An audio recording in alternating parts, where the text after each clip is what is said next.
നമസ്കാരം. എല്ലാ ദിവസവും രാവിലെയുള്ള പ്രീ മാർക്കറ്റ് റിപ്പോർട്ടിലേക്ക് കടക്കാം. ഒരു നീണ്ട അവധിക്ക് ശേഷമാണ് നമ്മൾ വീണ്ടും മാർക്കറ്റിലേക്ക് വരുന്നത്. കഴിഞ്ഞ ആഴ്ചയിലേക്ക് നോക്കുകയാണെങ്കിൽ കഴിഞ്ഞ ഒരു 5 ദിവസത്തെ ഒരു ആക്ടിവിറ്റി നോക്കുകയാണെങ്കിൽ നിഫ്റ്റി ബാങ്ക് എല്ലാം തന്നെ ഏകദേശം ഒരു 8% ഒരു റാലി, HDFC ബാങ്കും ICICI ബാങ്കും ഈച്ച് 8% റാലി ആണ് രേഖപ്പെടുത്തിയത്. കൂടാതെ തന്നെ നിഫ്റ്റിയുടെ എല്ലാം തന്നെ EMA 100 EMA ഒക്കെ മുകളിലാണ് ഡെയിലി ക്യാനിലുള്ളത്. കൂടാതെ നിഫ്റ്റി RSI റിലേറ്റീവ് സ്ട്രെങ്ത് ഇൻഡെക്സും എബോവ് 70 എന്ന നിലയിലാണ് ഉള്ളത്. ഈ ഒരു അതായത് ഈ എല്ലാ നേട്ടം കൈവരിച്ചിട്ടുള്ളത് ഈ കമ്പനീസിൻ്റെ റിസൾട്ട് വരുന്നതിന് മുമ്പെയാണ്. ഈ കമ്പനിയുടെ റിസൾട്ട് വന്നത് കഴിഞ്ഞ ശനിയാഴ്ച വൈകിട്ടാണ്. ഈ കമ്പനി നല്ല റിസൾട്ടാണ് രേഖപ്പെടുത്തിയത്. പക്ഷേ ഓൾറെഡി തന്നെ ഈ റിസൾട്ട് മാർക്കറ്റിൽ ഈ കമ്പനീസിന് എസ്പെഷ്യലി ബാങ്ക് നിഫ്റ്റിയിലെല്ലാം തന്നെ റിയാക്ട് ചെയ്യപ്പെട്ട ഒരവസ്ഥയിലാണ് നിലവിലുള്ളത്. ഇനി ഗ്ലോബൽ മാർക്കറ്റ് നോക്കുകയാണെങ്കിൽ കഴിഞ്ഞ നമ്മുടെ മാർക്കറ്റ് ക്ലോസ് ചെയ്തതിന് ശേഷം US മാർക്കറ്റ് ഫോൾ ആയിരുന്നു. ഇപ്പോൾ ട്രേഡ് ചെയ്യുന്ന ഗ്ലോബൽ മാർക്കറ്റ് നോക്കുകയാണെങ്കിൽ US ഫ്യൂച്ചർ നെഗറ്റീവാണ്, ഏഷ്യൻ മാർക്കറ്റ് ഫ്ലാറ്റ് ആണ്. ഗ്ലോബലി അതിശക്തമായിട്ട് മുന്നോട്ട് പോകുന്നത് ഗോൾഡ് മാത്രമാണ്. ഇപ്പോൾ ഇന്നും ഇന്റർനാഷണൽ മാർക്കറ്റിൽ ഗോൾഡ് പെർ ഔൺസിന് $45 ഉയർന്നിരിക്കുന്നത്. അപ്പോൾ ഗോൾഡെല്ലാം തന്നെ നമുക്കിനിയിപ്പോൾ ചിന്തിക്കാൻ ബൈ ചെയ്യുന്നത് ഒരു ആഭരണം എന്ന രീതിയിൽ ഗോൾഡൊക്കെ ബൈ ചെയ്യുന്നത് ഇപ്പോൾ ചിന്തിക്കാൻ പറ്റാത്ത രീതിയിലേക്ക് ഗോൾഡിൻ്റെ വില ഉയർന്നു. ഇനി സ്റ്റോക്കുകളുടെ വാർത്തകളൊക്കെ പോകാതിന് മുമ്പ് ഗ്ലോബൽ മാർക്കറ്റ് ജസ്റ്റ് ഒന്ന് കണ്ടുവരാം. ഗ്ലോബൽ മാർക്കറ്റ് കാണാൻ ഏറ്റവും താഴെ ഇപ്പോൾ ട്രേഡ് ചെയ്യുന്ന ഡോ ഫ്യൂച്ചർ 179 പോയിന്റ് മൈനസാണ്. നിക്കി ജപ്പാൻ മാർക്കറ്റ് മൈനസാണ്. കോസ്പി കൊറിയ ഓസ്ട്രേലിയയിലെ തന്നെ ഫ്ലാറ്റ് ആണ്. ഏറ്റവും ടോപ്പിൽ നിന്ന് മൂന്നാമത് കാണാം. XAU/USD ആണ്. ഗോൾഡിൻ്റെ വില $3,372 ആയിട്ടുണ്ട്. അതായത് $45 ഇന്നും ഉയർന്നു ഗോൾഡ് ഇന്റർനാഷണൽ മാർക്കറ്റിൽ. ഇനി നമുക്ക് കുറച്ച് സ്റ്റോക്കുകളുടെ വാർത്തകളിലേക്ക് പോകാം. ഇത് ബൈസെൽ റെക്കമെൻഡേഷൻ അല്ല.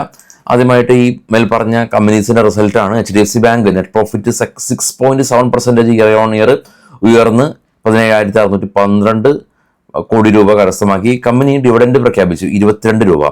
ICICI ബാങ്ക് നെറ്റ് പ്രോഫിറ്റ് 18% ഉയർന്നു.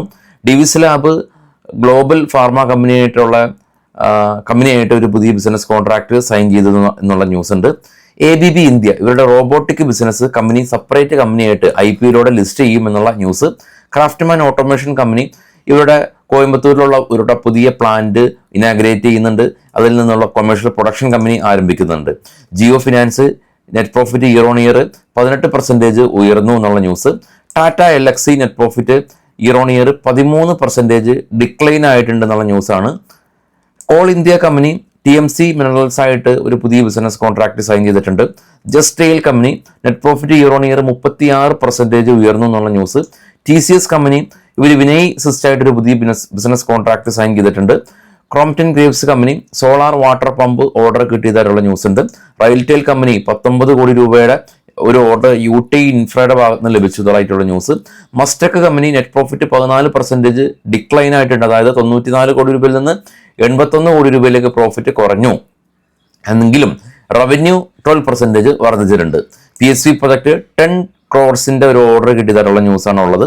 അപ്പോൾ നമ്മൾ ഗിഫ്റ്റ് നിഫ്റ്റിയുടെ കാര്യമൊക്കെ എടുക്കുകയാണെങ്കിൽ ഗിഫ്റ്റ് നിഫ്റ്റി കഴിഞ്ഞ ദിവസത്തെ നമ്മൾ അവസാനത്തെ ട്രേഡിംഗ് ഡേയിൽ ഗിഫ്റ്റ് നിഫ്റ്റിയുടെ ലെവലിൻ്റെ കറസ്പോണ്ടിങ് ആയിട്ടാണ് ഇപ്പോൾ നിൽക്കുന്നത്. അല്ലാതെ ഈ കമ്പനിയുടെ എല്ലാം തന്നെ മികച്ച റിസൾട്ട് കാരണം gift Nifty huge gap up എന്നുള്ളൊരവസ്ഥയിലല്ല നിൽക്കുന്നത്. ഗിഫ്റ്റ് നിഫ്റ്റിയുടെ വാല്യൂസ് മാറിപ്പോകും.